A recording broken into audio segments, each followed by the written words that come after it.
विकसित मध्य प्रदेश की तस्वीर, खेती के भविष्य की फिक्र और 2047 का विजन।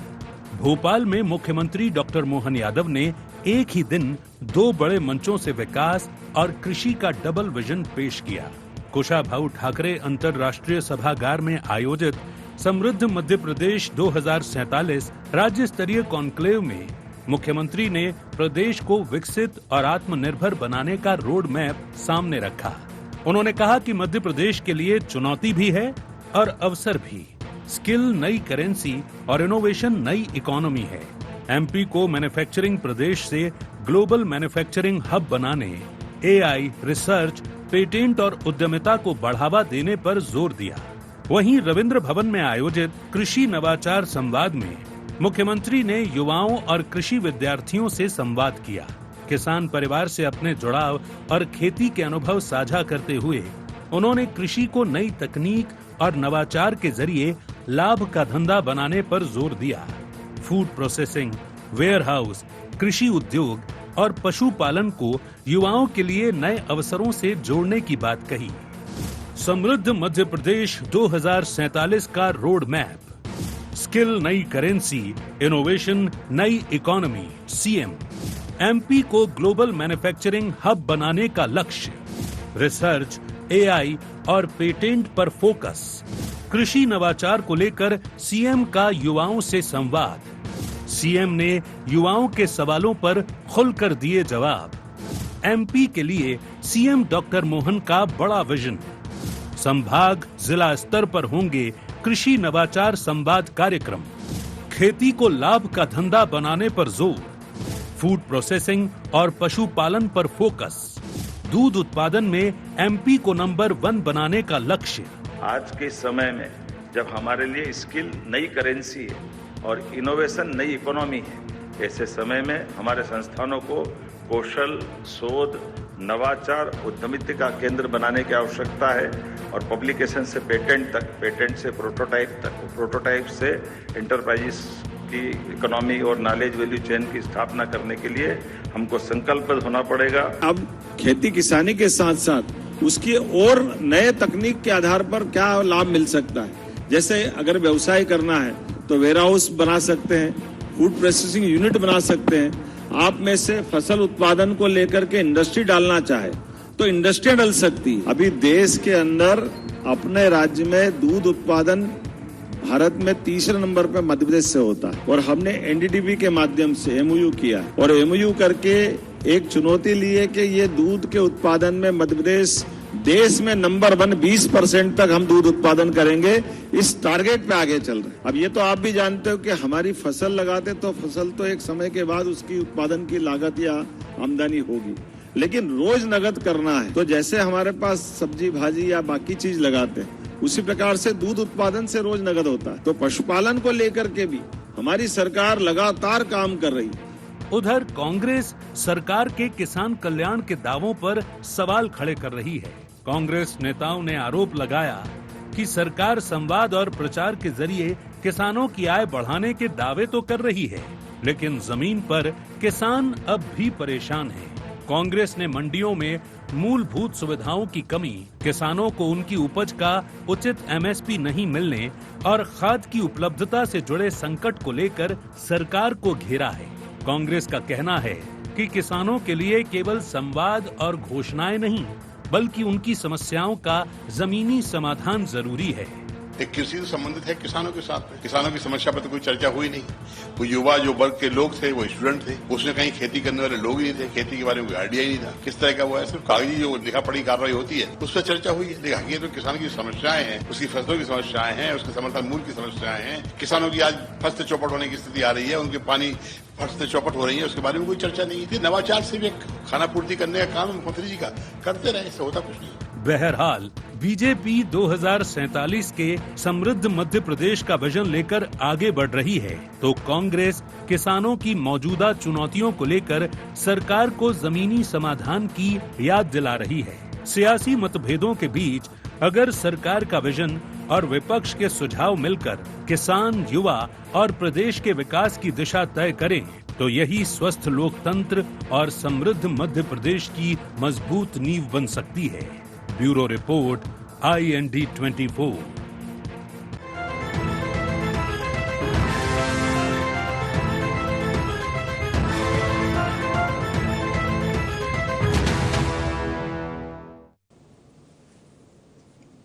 नमस्कार, IND एजेंडा विजन और एक्शन में आप सभी का स्वागत है। मैं हूं आपके साथ दिव्यांशु जोशी।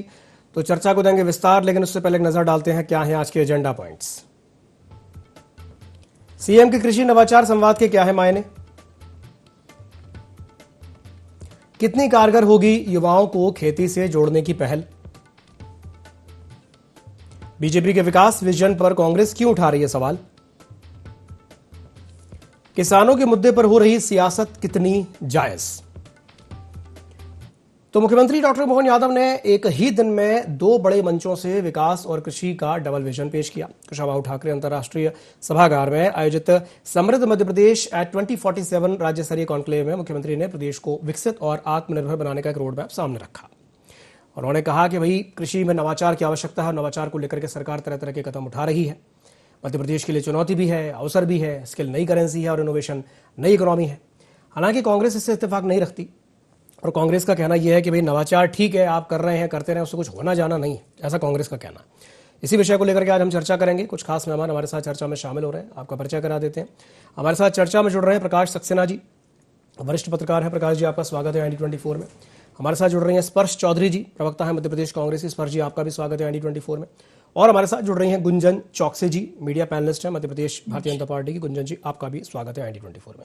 चलिए शुरुआत में गुंजन जी आपसे कर लेता हूं। गुंजन जी, अभी जैसा आपने सुना होगा, कांग्रेस जो बात कह रही है कि भाई नवाचार आप कर रहे हैं, ठीक है, लेकिन वो कह रहे हैं कि भाई नवाचार से कुछ होना जाना नहीं है। किसानों की जो वर्तमान में जो स्थिति है वो बड़ी ही दयनीय है, किसान बहुत परेशान है, क्या कहेंगे? देखिए, कांग्रेस के ये आरोप उतने ही सत्यहीन, उतने ही तथ्यहीन, उतने ही निराधार और उतने ही अस्तित्वहीन है जितने की कांग्रेस पार्टी मध्य प्रदेश में बची है। देखिए, किसानों का हित तो मध्य प्रदेश में भारतीय जनता पार्टी की सरकार के लिए सदैव से सर्वोपरि रहा है। हमारे देश के यशस्वी प्रधानमंत्री श्री नरेंद्र मोदी जी ने 4 जातियों की बात की है, जिसमें किसान एक प्रमुख रूप से एक ऐसी जाति है जिसके लिए उनको समृद्ध बनाना, उन्हें स्वावलंबी बनाना, उनको सुरक्षित रखना, उनके लिए योजनाएं लेकर आना, इसके लिए हम उसी पथ पर आगे बढ़ रहे हैं। चाहे महिला सशक्तिकरण की बात हो, युवाओं की बात हो, गरीबों की बात हो और वैसे ही किसानों का कल्याण हो, इन चारों जाति की ही बात की जाती है सरकार द्वारा। विकसित राज्य 2047 की जो संकल्पना आप और हम कर रहे थे, अब उसे पूरा करने के लिए भारतीय जनता पार्टी की सरकार चाहे केंद्र में हो चाहे मध्य प्रदेश में हो, उसी राह पर आगे बढ़ रही है। और 2026 तो मध्य प्रदेश में डॉक्टर मोहन यादव जी की सरकार ने कृषि कल्याण वर्ष के रूप में घोषित किया है। तो हम किसानों के लिए जितनी योजनाएं लेकर आ रहे हैं वो अनगिनत योजनाएं हैं जिससे उन्हें कई प्रकार के लाभ मिल रहे हैं। और अब तो जो आज आपने समृद्ध मध्य प्रदेश की जो बात की है, जो आज डॉक्टर मोहन यादव जी ने अपने कार्यक्रमों के माध्यम से, मंचों के माध्यम से पहुंचाई है, हम तो युवाओं को भी अब इस कृषि के क्षेत्र से जोड़ना चाह रहे हैं, क्योंकि जितने नवाचार इस कृषि क्षेत्र में आ रहे हैं, तो कोशिश है कि हम युवाओं को, अगर हम जब एक तरफ एम्प्लॉयमेंट की बात करते हैं तो दूसरी तरफ इस तरीके से हम एक उस राज्य की कल्पना कर रहे हैं कि 2047 में हम पूर्ण रूप से विकसित राज्य की तौर पर उभर कर सामने आए। और जिस तरह आपने देखा मध्य प्रदेश की अगर मैं तुलना करूं कांग्रेस के समय से, तो 2003 के पहले का मध्य प्रदेश भी आपको याद है और 2003 के बाद के मध्य प्रदेश की जो पिक्चर हम सबके सामने है। जो युवा है आज उनके पास सड़कें भी हैं, आज उनके पास बिजली है, एक स्वच्छ शहर एक प्रदेश में रह रहे हैं, एक डेवलप्ड प्रदेश में रह रहे हैं। तो ये फर्क सामने है ना। कृषि क्षेत्र में 2003 से पहले क्या किया था कांग्रेस ने, अगर 4 चीज भी मुझे बता दें तो शायद मैं बोलूंगी कि उनके इस तरीके के जो आरोप लगा रहे हैं वहीं पे धरातल पे वो सामने दिखेंगे। चाहे मैं पर कैपिटा इनकम की बात कर लूं, चाहे मैं जीडीपी की बात कर लूं, चाहे अगर हम जिस भी इस रेशियो की बात कर ले, वो 2003 से पहले और 2003 के बाद जब भारतीय जनता पार्टी की सरकार है तो फर्क सामने दिखेगा। गुंजन जी, अभी आपने जैसे कहा कि हम डेवलप्ड प्रदेश में रह रहे हैं, आप मानती हैं कि मध्य प्रदेश डेवलप हो चुका है? और अगर ऐसा मानती हैं तो उसके पीछे कोई लॉजिक, कुछ तर्क रखिए। देखिए, हम जिस विजन के साथ बढ़ रहे हैं, हम आज एक डेवलपिंग प्रदेश को, अगर डेवलप प्रदेश हमें बनाना है तो हमें उस विजन के साथ आगे बढ़ना पड़ेगा। और इस विजन को मिशन के तौर पर लेकर अब डॉक्टर मोहन यादव जी की सरकार आगे बढ़ रही है। तो देखिए, कांग्रेस को उसमें तकलीफ नहीं होनी चाहिए, बल्कि पूरा समर्थन देना चाहिए। अगर आज हम नवाचार है कृषि के क्षेत्र में। आप देखिए, अगर ऑर्गेनिक फार्मिंग की मैं बात करूं, मैं छोटा सा डेटा आपको बताना चाहती हूँ। 40% पूरे भारतवर्ष की जो ऑर्गेनिक फार्मिंग है उसमें जो कंट्रीब्यूशन है वो मध्य प्रदेश का है। जो हमारे यहाँ के जितने कृषक हैं वो अन्नदाता तो है ही है, उसके साथ साथ वो ऊर्जा दाता भी है। जो दिल्ली मेट्रो में बिजली इस्तेमाल होती है वो मध्य प्रदेश के किसानों द्वारा बनाई गई उत्पादित की हुई बिजली है। तो ये फर्क दिखता है ना। पिछले 7 कॉन्जिक्यूटिव ईयर से हमें कृषि कल्याण अगर अवार्ड मध्य प्रदेश को मिलता आ रहा है, हर क्षेत्र में मध्य प्रदेश कृषि के क्षेत्र में आगे, तो हम तो उस नवाचार को और आगे बढ़ाना चाहते हैं ना, उस पथ पर आगे बढ़ रहे हैं, ताकि 2045 में जिसे आज हम डेवलपिंग प्रदेश कहेंगे वो हम डेवलप प्रदेश में बदल जाए। इसके ठीक है, प्रतिक्रिया लेते हैं, आगे आना पड़ेगा। ठीक है, स्पर्श जी क्या कहेंगे गुंजन जी की बात पर? विकसित मध्य प्रदेश हो चुका है और आज भी कुपोषण के मामले में मध्य प्रदेश नंबर 1 है। तीसरे नंबर का दुग्ध उत्पादन है और आज भी कुपोषण से बच्चे मर रहे हैं। तो ये तो कुछ पहलू था जिस पर मैं नजर आपसे डलवाना चाहती थी। लेकिन 2022 में दोगुनी आय होने वाली थी किसानों की। ऐसे ही तमाम हम कुछ झुंझुने रख लिए जाते हैं, झुंझुना कहूंगी क्योंकि 20 साल बाद का झुंझुना पकड़ाकर लॉलीपॉप देकर आप वर्तमान की ढांचागत समस्याओं को इग्नोर मारकर सिर्फ मूर्ख बनाने का काम करते हैं। अदरवाइज विजन अगर उसके साथ आज की जो कहते हैं जो अभी चल रहा है उस दौर का एनालिसिस किया जाए, उसके साथ अगर आता है तो वो जमीन पर इम्प्लीमेंटेबल एक्शंस के साथ आता है। लेकिन माननीय मोहन यादव जी के कार्यकाल में भी और शिवराज सिंह चौहान जी आज कृषि मंत्री, उनके कार्यकाल में भी 22 साल के लगभग आप रहे हैं, उसके बाद भी अगर आपको धरने झेलने पड़ रहे हैं, प्रदेश का किसान परेशान है। आज गन्ना किसान आपके परिवारवाद के कारण देश का गन्ना किसान परेशान है, प्रदेश का गन्ना किसान परेशान है ना। पूरी सप्लाई चेन गड़बड़ाई हुई है गन्ना किसानों की। और आप पॉलिसी के जो आप फेलियर है अलग अलग, आप खाद की समस्या ले लीजिए, कब से चल रही है, आप उसका ढांचागत सोल्यूशन नहीं निकाल रहे हैं। अब बात कर लेते हैं दुग्ध उत्पादन की। आपको बताना चाहूंगी कि आई थिंक जब दुग्ध उत्पादन वाली बात माननीय मोहन यादव जी ने कही तो मुझे अच्छा लगा, क्योंकि कैटल पॉपुलेशन के मामले में प्रदेश टॉप रैंकिंग में है। लेकिन सवाल ये हो जाता है कि जब सांची का घोटाला आता है तो सवाल ये आ जाता है कि दुग्ध उत्पादन बढ़ाइएगा तो जेब में किसकी जाइएगा जब तक इसको नहीं सुधारिएगा। क्योंकि सांची के मामले में जो वित्तीय अनियमितताएं सामने वो क्यों आई? क्योंकि आपने सालों तक फर्जी सर्टिफिकेट जारी करने वाली कंपनी पे ध्यान नहीं दिया था। आप जब तक सिर्फ दावे करेंगे बड़े बड़े तब तक समस्याएं दूर नहीं हो। एक और बात ऐड करना चाहती हूँ, फूड प्रोसेसिंग। तो मैं काफी चीज की बिलीवर हूँ कि हमारे प्रदेश में बहुत ज्यादा क्षमता है फूड प्रोसेसिंग की, क्योंकि ऑफकोर्स हम इसी स्पेस में आगे बढ़ रहे हैं। गुंजन जी सही कह रही है, हम आगे बढ़ रहे हैं, लेकिन फूड प्रोसेसिंग की इंडस्ट्री में अगर हम फेल कर रहे हैं तो शर्म की बात है। अब आ जाते हैं कि इसकी लॉजिस्टिक्स में क्या दिक्कत है। तो भैया आपके वेयर हाउसेज की आप बात कर रहे हैं, सरकारी और निजी वेयर हाउसेज की आज की स्थिति प्रदेश की क्या है आपको भी पता है। साइंटिफिक स्टोरेज की कमी है, चाहे हमारे किसानों के अनाज सड़ने की बात हो, चाहे टमाटर आलू इनके जो उत्पादक एरियाज है इनमें जो सड़ने को छोड़ दिए जाते हैं फल या कीड़े लग जाते हैं, हजारों मैट्रिक टन गेहूं खराब होता है।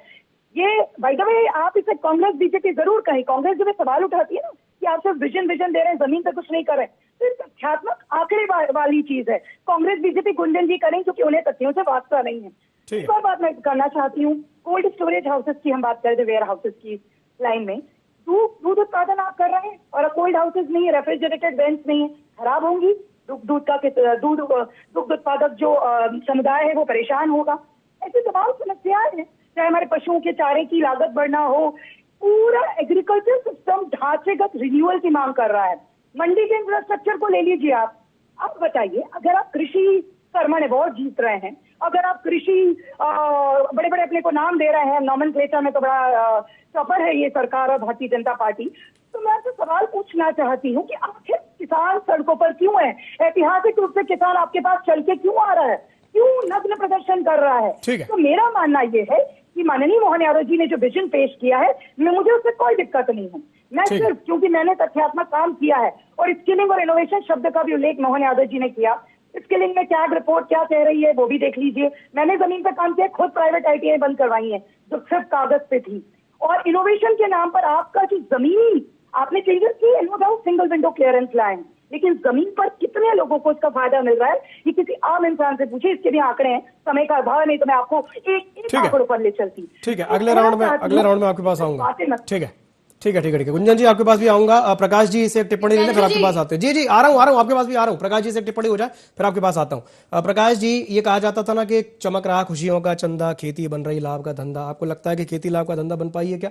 और दूसरा सवाल मेरा ये कि जो 2047 का जो विजन है, जिसकी बार बार बात होती है कि 2047 तक हम ऐसा कर देंगे, हम वैसा कर देंगे, आपको लगता है कि जो आज की समस्याएं हैं किसानों की, क्या वो भी साथ साथ में एड्रेस हो रही हैं, या दोनों के बीच में ये जो विजन है 2047 का और आज की जो समस्याएं किसानों की, उनके बीच में बहुत ज्यादा गैप दिखाई पड़ता है, पॉलिसी का गैप इन दोनों के बीच में? क्या कहेंगे आप सर? नहीं, बहुत जबरदस्त गैप है विजन में और किसानों के वर्तमान हालत है इम्प्लीमेंटेशन। हाँ, कृषि लाभ का धंधा बनाने की बात तो शिवराज जी बहुत समय से कर रहे हैं जी, लेकिन वो जमीन पे दिखना चाहिए। तो जो मुख्यमंत्री जी ने नवाचार की बात करी, तो नवाचार के साथ सरकार की नीयत पर भी सवाल उठने चाहिए। अभी जो कांग्रेस की प्रवक्ता जी वेयर हाउस की बात कर रहे थे, यहाँ कांग्रेस बीजेपी दोनों एक हैं।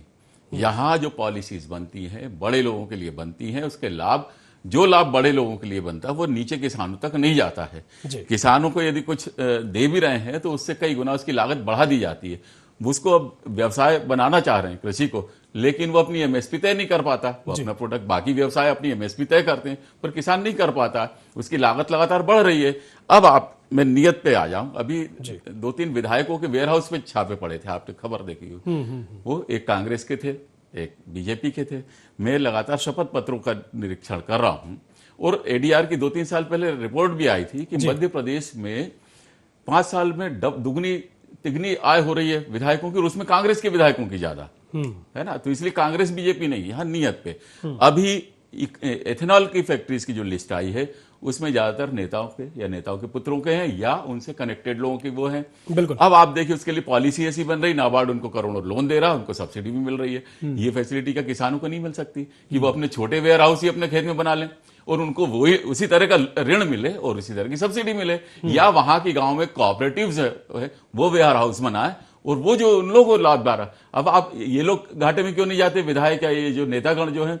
क्योंकि उनको ऋण भी मिल रहा है, सब्सिडी भी, और खाली वेयर हाउस पड़ा तो भी सरकार उनको किराया दे रही है। ये फैसिलिटी कितने किसानों को है? सरकार यदि नियत अच्छी कर ले तो जो बड़े लोगों के लिए पॉलिसीज बनी है यदि वो निचले स्तर तक ले जाए तो वो प्रॉफिट में आ जाएंगे। परंतु यहां पर नियत की भी, आज मुख्यमंत्री जी ने हनुमान चालीसा की चौपाई का भी को भी धृत किया, अष्ट सिद्धि से नवनिधि की ओर। तो अष्ट सिद्धि में उन्होंने स्किल इंडिया वगैरह सब लाए हैं। अब ये अष्ट सिद्धि नवनिधि का वरदान किसने दिया था? माता सीता ने। माता सीता कौन है? भूमिजा है, पृथ्वी की पुत्री है। बिल्कुल। एक्चुअल में वो भूलक्ष्मी है। तो जो अर्थशास्त्र जो बना, भले जो अर्थ जो हम पढ़ते हैं अंग्रेजी वाला अर्थ पृथ्वी के लिए आ रहा है, पर अर्थव्यवस्था यहां पर देखें तो वो भी वास्तविक जो अर्थशास्त्र बनता है वो पृथ्वी से जो बिल्कुल से बनता है। लेकिन ये जो हाईफाई लोगों को प्रॉफिट देने के लिए एक वायदा बाजार आ गया, अर्थशास्त्र और मुद्रा शास्त्र। तो मुद्रा शास्त्र की लड़ाई में अर्थशास्त्र पिट रहा है और अर्थ से जुड़ा हुआ किसान भी इसलिए पिट रहा है। तो इसका तालमेल बनाने की जरूरत है। मुख्यमंत्री जी के मेरे को कोई उस पर शक नहीं है, उनके नवाचार बहुत अच्छे हैं, उनकी योजनाएं सुनने में बहुत, लेकिन कहीं ना कहीं तालमेल का अभाव तो दिखता है। वो तालमेल और नियत का, यदि वो उनकी नियत होगी कि वो नीचे तक लाभ पहुंचाना चाहे, वैसी योजनाएं बनाएंगे तो निश्चित परिवर्तन होगा। जी जी, गुंजन जी क्या कहेंगी? तालमेल की थोड़ी सी कमी है, तालमेल बिठाने की आवश्यकता है, क्या कहेंगी गुंजन जी? देखिए, सबसे पहले तो कोल्ड स्टोरेज, क्योंकि वेयर हाउसेस की जो सवाल उठाया था कांग्रेस प्रवक्ता ने, मैं उनको जवाब देना चाह रही हूँ कि अगर आपको डेटा बताना चाह रही हूँ कि सामान्य क्षेत्रों में सब्सिडी 35% दी जाती है कोल्ड स्टोरेज के लिए, और ऐसे जहां जो क्षेत्र जहां मुश्किल आती है वहां 50% तक भी सब्सिडी दे रही है सरकार, भारतीय जनता पार्टी की। अब छोटे छोटे क्षेत्रों में भी, छोटे एरिया में भी कोल्ड स्टोरेज वेयर हाउसेस की प्रावधान सरकार ने किए हैं। 500 मीट्रिक टन की क्षमता वाले से लेकर 1000 मीट्रिक टन की क्षमता वाले तक। तो ऐसा नहीं है कि इसमें अभी हमारे वरिष्ठ पत्रकार साहब भी बात कर रहे थे और शायद उनका कहना था विधायक मंत्रियों के पास है, तो थोड़ा सा डेटा भी मैं एक बार बताना चाह रही हूँ बहुत सम्मान पूर्वक कि इसमें जितने एप्लीकेंट्स हैं उसमें आप स्व सहायता समूह के लोग भी हैं, उसमें कृषक भी हैं, उसमें एनजीओज भी हैं, इसमें ये सभी एप्लीकेंट है जो अगर जो एक कंप्लायंसेज है जिसको वो फॉलो करते हैं, तो cold storage where houses Madhya Pradesh में बहुत व्यापक स्तर पे है और छोटे से बड़े एरिया तक के कई सारे उसमें डिविजन्स किए गए ताकि किसानों को किसी भी रूप में वेयर हाउस बनाने में अपनी चीजों को अच्छे से प्रॉपर मेंटेन करके रखने में दिक्कत ना आए। तो मध्य प्रदेश सरकार का जो विजन है, देखिए वो धरातल पे उतार कर कैसे लाना है, इसकी सभी योजनाएं बनाई जा रही हैं। एक दूसरा उदाहरण दे रही हूँ, 456 संकल्प लिए थे संकल्प पत्र में जब ये चुनाव हुआ था। डॉक्टर मोहन यादव जी के पास 5 वर्ष का कार्यकाल है सरकार के पास उन संकल्पों को पूरा करने के लिए, लेकिन आज मैं बहुत गौरवान्वित कहते हुए कि मात्र 2.5 वर्ष के कार्यकाल के अंदर उन 456 संकल्प से 300 से ज्यादा पे काम शुरू हो चुका है। ठीक है, 70 से ज्यादा संकल्प पूरे हो चुके हैं। ठीक है। और किसानों के क्षेत्र में अगर मैं बात कर लूं तो एक और हम योजना लेकर आए थे परमानेंट बिजली कनेक्शन की, कई इस तरह योजनाएं लेकर आए थे सब्सिडी की, जो हमारे संकल्प पत्रों में है भी नहीं, तब भी हम धरातल पे लेकर आए, क्योंकि यहाँ हम कोई चुनाव मतलब जो वादे नहीं किए गए थे हम उनको भी पूरा करेंगे। ठीक, कांग्रेस की तरह मैं कांग्रेस का एक और वादा याद दिला दूं, उसके बाद दिव्यांशु जी अपनी बात समाप्त करूंगी कि जब कमलनाथ जी बने थे यहाँ पर 2018 के चुनाव की बात याद दिला रही हूँ। जी। और बोलती रहती कि हम किसानों का कर्ज माफ करेगी हमारी सरकार और 10 दिन के अंदर करेगी, और अगर नहीं किया तो मैं मुख्यमंत्री बदल दूंगा। तो अगर उनके वो 15 महीने के कार्यकाल को भी याद दिला दूं तो कम से कम 15 मुख्यमंत्री बदल जाते। ठीक है, प्रतिक्रिया देते हैं। किसानों की कर्ज माफी तब हुई थी, ये सिर्फ वादे करके वोट बैंक की तरह इस्तेमाल करने वाले हुए कांग्रेस के नेता, लेकिन हम मध्य प्रदेश में भारतीय जनता पार्टी की सरकार। ठीक है, स्पर्श जी जवाब दीजिए वोट बैंक नहीं, गुंजन जी की बात का। किसानों को मुखिया मानकर, अन्नदाता मानकर पूछते हैं। ठीक है गुंजन जी, ठीक है, ओके, ठीक है जी। स्पर्श जी जवाब दीजिए। हम 22 सालों की तुलना 15 महीने से हमेशा की जाती है, लेकिन मैं क्योंकि आज का मुझे लगा चर्चा का जो मुद्दा है वो कांग्रेस बीजेपी से परे अगर समस्या का समाधान है, क्या मुझे लगता है कि गुंजन जी भी सुनेंगे, मोहन यादव जी भी सुनेंगे, उनकी नियत को बिल्कुल सलाम है। मैं पब्लिकली कर रही हूँ, तो मैं जिन आंकड़ों पे आज बात करना चाहती हूँ, इसको गुंजन जी बिल्कुल लॉयर है, गुंजन जी मैं जानती प्रोफेशनली, फैक्ट को बिल्कुल रिकॉग्नाइज करेंगी।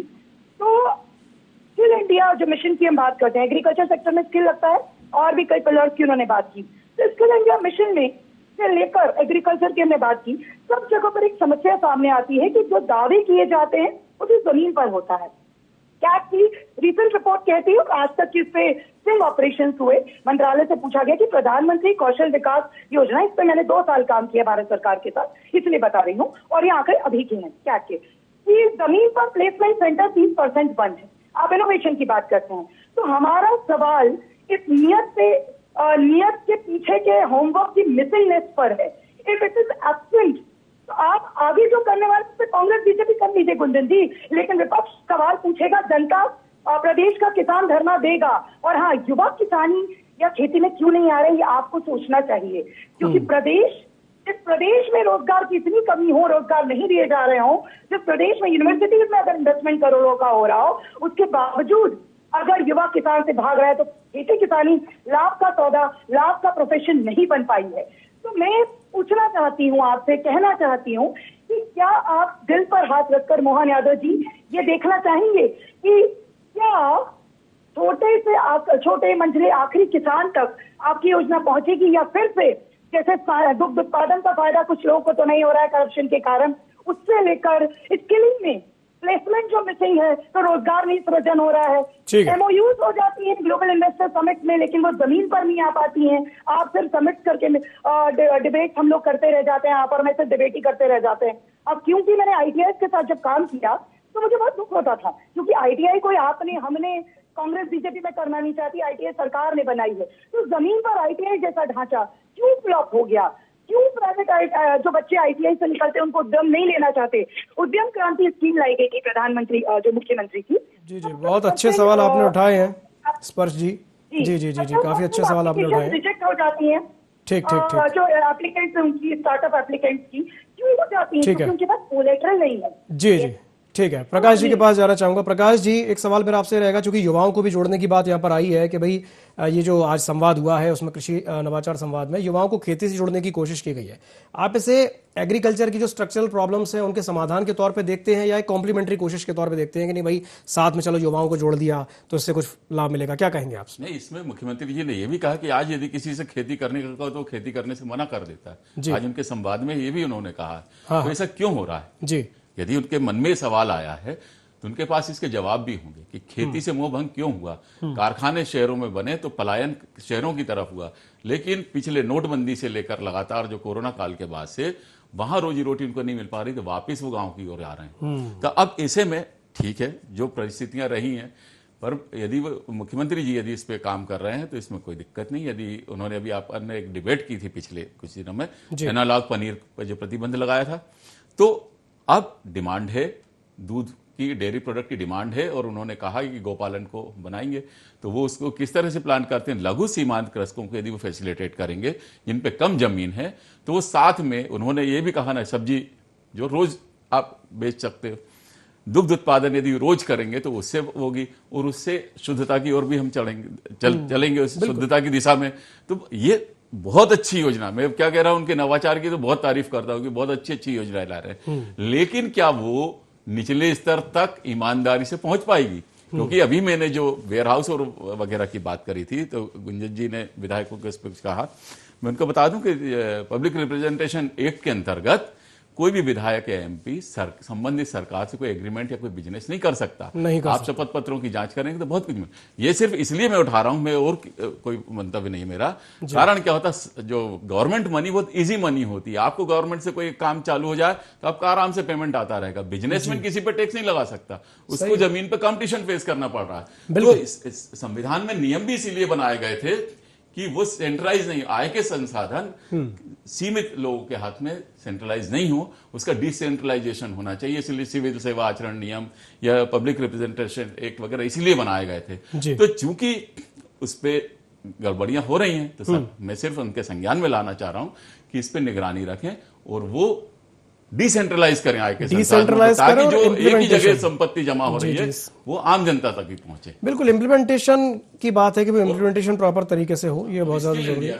तो अभी आंकड़े हैं यहाँ की 24-25 जो एनजीओ को ब्लैक लिस्ट भी किया गया था। जी, क्योंकि आज जो तकनीक चल रही है उससे संबंधित स्किल्ड ट्रेनर नहीं मिल पा रहे हैं, या ट्रेनिंग प्रॉपर नहीं हो पा रही है, हमारे लोग उतने स्किल नहीं हो पा रहे हैं। भाई नीति आयोग का एक डेटा भी आया कि 7.5 करोड़ से ज्यादा बच्चे ऐसे हैं जो ना जॉब कर रहे हैं, ना बिजनेस कर रहे हैं, ना वो पढ़ाई कर रहे हैं। क्वालिटी ट्रेनिंग वगैरह तो वो कर भी क्या रहे हैं, ये वो बहुत बड़ा सवाल है। चलिए, बहुत बहुत धन्यवाद आप तीनों मेहमानों का हमारे साथ जुड़ने के लिए और चर्चा में शामिल होने के लिए। तो इनोवेशन के लेवल पर बहुत अच्छे काम हो रहे हैं, नवाचार हो रहा है, नो डाउट, इसमें कोई शक नहीं है, लेकिन इम्प्लीमेंटेशन की बात है कि इम्प्लीमेंटेशन प्रॉपर तरीके से होना बहुत ज़्यादा ज़रूरी है। जैसे कि प्रकाश जी ने बताया कि नीचे तक वो चीज़ें पहुँचें, उनका लाभ जो नीचे तक के किसान हैं, निचले तबके के जो लोग हैं उन तक पहुंचे, ये बहुत ज़्यादा ज़रूरी है। केवल अगर अपन बातें करते रहेंगे तो उससे काम नहीं चलेगा। चलिए, IND एजेंडा में फिलहाल के लिए इतना ही। खबरों का सिलसिला लगातार जारी है, आप बने रहिए IND 24 के साथ। नमस्कार।